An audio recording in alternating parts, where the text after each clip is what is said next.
What is good? What is good? What is Gucci? Courtney IG, and I'm back again.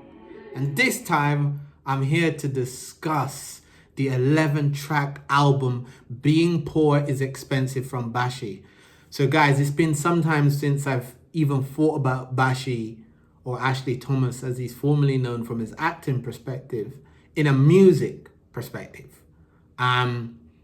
And to give credit to him, he's been in his fair share of TV shows and films since his last studio album in 2009, Catch Me If You Can, and Mixtape Run prior to that. So these movies and films, TV shows and films, include the likes of Top Boy, Brotherhood, Black Mirror, and many more you can tap into in your own time. You can do your own research. We ain't here to talk about movies and films. We're here to talk about music, you know, the thing set. So from a music side, to just bring it back transparently, I could say I've never been a huge Bashy fan. That doesn't mean I've never rated his talent. I've seen what he did in the Gets Clash and, you know, and other stuff. But I've never could say I've listened to a Bashy project from top to bottom. Rightly or wrongly, that's just the case. You know, of course, I know about Black Boys, masterpiece, cultural classic, kidulthood to adulthood, big tune, also a movie song. Why I've never listened, I don't know. I think just at the time where he was bubbling and active, there was just a saturation of MCs. There's so many. You got Wiley, Kano, Gets, Wretch, Chip, you know what I mean, Scorch, like so many MCs in that space. So if you're not active, then you just don't catch ear, and he just never really caught my ear at the time. Relatives, friends, they listen to Bashy, they rate Bashy, they've been telling me about Bashy, but I was never really a major fan like that. But by the title, I was gripped by the potential. You know, I thought, ooh, what is this album gonna be about? This sounds cultural. This sounds like introspection. This sounds like he's gonna pull us into stuff he's witnessed or experienced inside and outside of the scene. So let's see what he delves into. Let's see what he delivers. So the album opens up with the London Borough of Brent, with a sample of traveling through the London Overground. You know, it's like a heartbeat drum pattern that's coming with it. It's like gradual, and then there's a choir, some violins, and then Bashy comes in. Bashy comes in and paints the landscape of Northwest London, vividly describing the highs and the lows of life, you know, his financial ambitions, dreams of making 100K, it weren't enough. Like, he made 100K, it weren't enough, made $1 million, weren't enough. Like, the pressures of poverty, the harsh realities, street violence, but still that undertone of a pride in the community. You know, that's really comes across in the intro. Then the a cappella opening of Sweet Boys Turn Sour is a nice touch. It, as a second track, it brings in that bass line, that lovers rock dancehall bass line, added by the sound effects of sirens, and echoes a feeling of tension in the streets. Bashy is really like painting a picture of lost innocence and showing how children in the surroundings children's surroundings shape them. Let's put it that way. The surroundings of the children shape them. The community shape them. It's like a blend of nostalgia, the fun, carefree childhood times, which could be seen as the sweet side, and then the sour side of like the peer pressure, survival instincts, which were required at the time. I'm not sure where the sample on Being Poor is Expensive, which comes after, is from, which comes right after this, but it's good. It's so hard. Like it is looped smoothly to give us that trap bounce feel, and Bashy follows the pattern of that beat to a T. He's rapidly spurting fire, MP5 or whatever, I just came to my head, in a potent message of tension. It's very cinematic, much like the films that he acted in and has acted in, but very real, with that moments of men wearing a mask and bringing sweets with rockets in their pockets, not handkerchiefs. And it's just vivid. Like he's bringing you right in. Clear message of the streets, clear message of how unforgiving it is, how there isn't no brotherhood. We come out of that on the rise, which sees samples of Dave's paper cuts.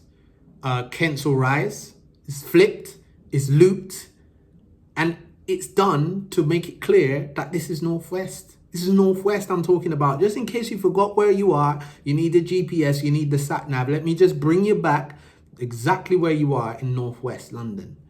It's very tactically done by Bashy, who sounds calm, confident, and collected, but unapologetic in his portrayal of the area and Northwest London.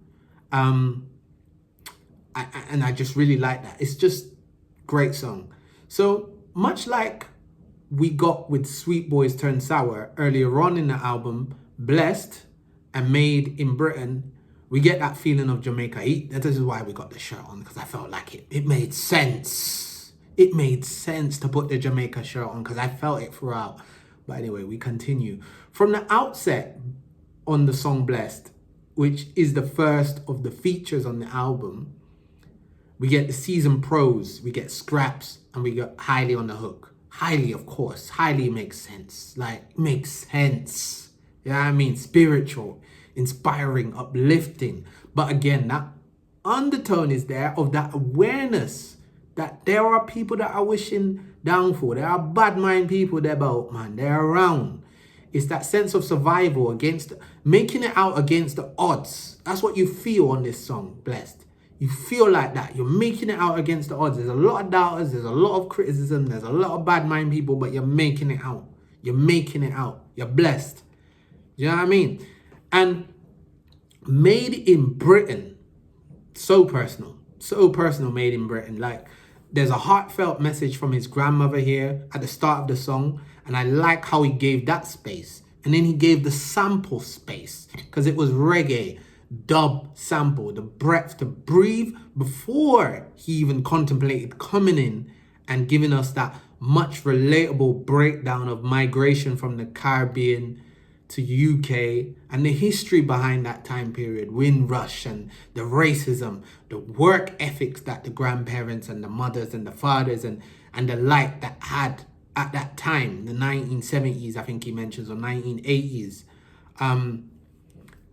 And it's just doubled down even more on how black men lose their smile, bringing it even more to the present day, which even in that song, how black men lose their smile, which he repeats throughout the song. I, as a listener, can identify with that song firsthand. Firsthand, I can identify with what he's saying in that song. I can identify with the challenges of systematic racism, the marginalization, the suppression of expression, the stereotyping, and as I said, that repetition of how black men lose their smile throughout just makes it sink into your head, just so you don't lose what he's saying. Again, he's just giving you it over and over again, and that's common throughout this album. He gives you the thing over and over again, because we're in a generation where you hear something, you forget it. But he wants to make sure when you leave this body of work, you get what he's saying, you feel what he's saying, and you understand where he's coming from. So it's such a powerful reminder how black men lose their smile, of how the character and the happiness of a black man can be chipped away at, chip. But it does on the outro leave you with that sense of taking lemons and turning them to lemonade, as he says in Lost in Dreams, which comes after, later in the body of work. But guys, there was something crazy on this. I was still broke when Dizzy made bonkers going bonkers. Sticky, the skippiest grime track on the album, It's a grime track. It's not a how go between. It's grime through and through, authentic, purest form, but not compromising on substance, not compromising with grease and boastiness and just lyrics for lyrics and just no substance. The substance is there. The substance is prominent and at the forefront. And it still has the same message. Mill Hill and back, Mill Hill and back, Mill Hill and back. Again, repetition. Repetition makes it even more impactful on how this was a long journey. Nothing happened overnight, much like the song Black Boys. It wasn't an instant success. It didn't just come to be a classic on day one, like people claim things to be that's a classic, day one. No. Do you know how old Black Boys is? I can't say the date off the top of my head because I don't know. But that's an old song. But it's olden but golden. That's what we're going to say on that one. And that's just an example of how long it took to get there. So guys, I'm going to allow you to listen to the rest of that masterpiece. I'm going to say that out the gate because I feel like I can say that. I put my hours, I put my 10,000 hours, and I can tell when a body of work like this is a masterpiece. This is a masterpiece, and you form your own opinion on it. I've fallen back on reviews, honestly, because a lot of the music's just not inspiring. It's not moving the needle for me. After I've done so many reviews, it takes something special. It takes something personable to move me and make me sit up straight and pay attention. Do you know what I mean? And this is one of them. Substance is still there. He takes us on such a real journey through cultures, countries, and many rappers don't do that. They ain't doing that nowadays. This is what I expect to get out of an album. This is what I expect. Take me on your journey. Tell me about your surroundings. Tell me about your upbringings. Tell me where you've been at. Tell me where you're at now. Tell me where you're looking to go. Tell me something that maybe I can relate to or I can take away, or maybe somebody else can relate to or take away. Do you know what I mean? Bring me into it. Gems of inspiration, or it doesn't even have to be inspiration. It can be pain. Bring me into that as well. But don't glamorize everything and make everything sound rosy-dozy. Do you know what I mean? Do the real. Give it real. And this was a truly enjoyable, real, introspective body of work. And even if you're like me and you haven't listened to much Bashy, you can come into this fresh, straight off the block, put your headphones in, listen to it, and take it in lyrics for lyrics. Do you know what I mean? And you'll feel like, yes, I felt something coming out of this body of work. Do you know what I mean? Fully appreciate the art. And it's true to the title. I love an album which is true to the title. And this is one of them. Top 3 for me: Blessed, How Black Men Lose Their Smile, Sticky, but there's many more. It's 11 and it's no waste. No waste whatsoever. None. Zero. Seamless. Flawless. To me, guys, score-wise, I'm going to give this a 9.5 out of 10 because I can't really see, there's nothing. 9.5 out of 10 for me. Flawless body of work. Flawless body of work. You know what to do. Like, comment, subscribe, inspire, enrich.